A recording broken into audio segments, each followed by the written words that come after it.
bacakan lagi ini. Ada personal tim kami yang mengajukan cuti selama 12 hari untuk ibadah umroh. Sedangkan sisa cuti tahunannya hanya tersisa 7 hari lagi. Mohon bantuan solusinya, Bapak. Oke, si karyawan mengajukan cuti 12 hari untuk umroh. Sedangkan sisa cuti tahunan cuma tinggal 7. Berarti kan dia masih kurang 5 lagi. Gimana nih? Kan nggak advance atau hutang, ya? Ya kan? Nah, pertama tentang ibadah umroh ini kan memang bukan ibadah yang diwajibkan, yang tidak masuk dalam kategori perkecualian terhadap no-pay. Kalau di pasal 93 Undang-Undang 13 di ayat 2 atau ayat 3-nya di situ ada itu menjalankan kegiatan ibadah agama yang diwajibkan, kegiatan ibadah yang diwajibkan oleh agama ini. Nah, itu hanya dalam praktek itu hanya diberikan kepada haji. Karena dalam agama Islam haji itu yang diwajibkan. Kalau umroh itu kategorinya tidak masuk dalam wajib, ya kan? Demikian juga demikian juga untuk agama yang lain tidak ada yang masuk dalam kategori wajib. Sehingga di Indonesia sampai hari ini itu hanya diberlakukan kepada haji, ya, untuk yang langsung diberikan ada batas waktunya berapa 40 hari dan sebagainya. Nah, sehingga untuk ibadah umroh atau mungkin kalau di agama lain ada kebutuhan transit atau perjalanan ibadah dan sebagainya, ya.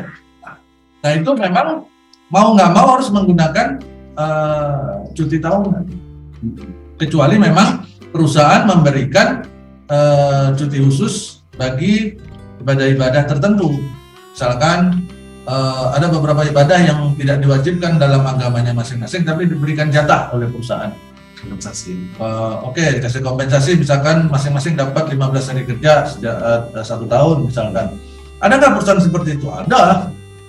Ya, jelas menuliskan, karena di Indonesia hari ini ada berapa agama yang diakui, 5 apa 6 nih sekarang, ya, seingat saya sekarang jadi 6 kan. Nah, itu dituliskan dapat maksimal setahun 15 hari untuk kegiatan agama dan ibadah agama, silakan dipakai untuk perjalanan kan gitu. Jadi ada yang dipakai untuk agama lain kemana kan macam-macam tuh, ya.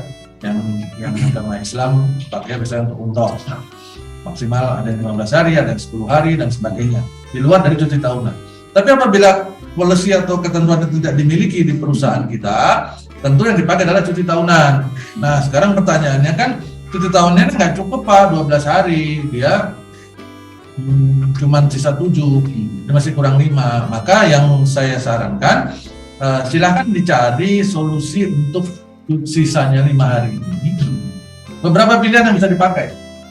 Tadi yang Pak Yunus bilang, mau utang cuti, ya kan, advance lah, ya. Jadi nanti waktu cutinya muncul, dia langsung dipotong 5 hari, karena udah dipakai duluan, ya, advance. Atau yang kedua, potong gaji 5 hari. Sudah. Jadi izin tanpa upah, 5 hari potong gaji. Silakan. Yang mana yang mau dipakai, carilah kesepakatan. Ya, itu yang bisa dilakukan oleh perusahaan. Dan menurut saya biasanya dalam praktek nih, kalau bertanya misalkan dalam praktek bagaimana, yang banyak terjadi biasanya advance. Biasanya advance, ya kan? Tapi kalau perusahaan memang ada nggak yang pakai potong cuti? Ada. Nggak sedikit juga yang pakai itu. Ada, dan biasanya itu aturan itu sudah ada. Artinya kalau misalnya dibutuhkan darurat, jadi dalam kondisi emergency, itu boleh bisa kekurangan, ya. Jadi hutang atau dipotong gaji, ya. Itu ketentuannya udah ada. Betul. Apakah perusahaan salah kalau potong gaji atau perusahaan salah kalau ngasih advance? Enggak. Karena memang ibadah umroh ini bukan ibadah diwajibkan. Ini ibadah yang bukan wajib hukum, jadi kalau mau ikut ya harus mengikuti ketentuan di perusahaan.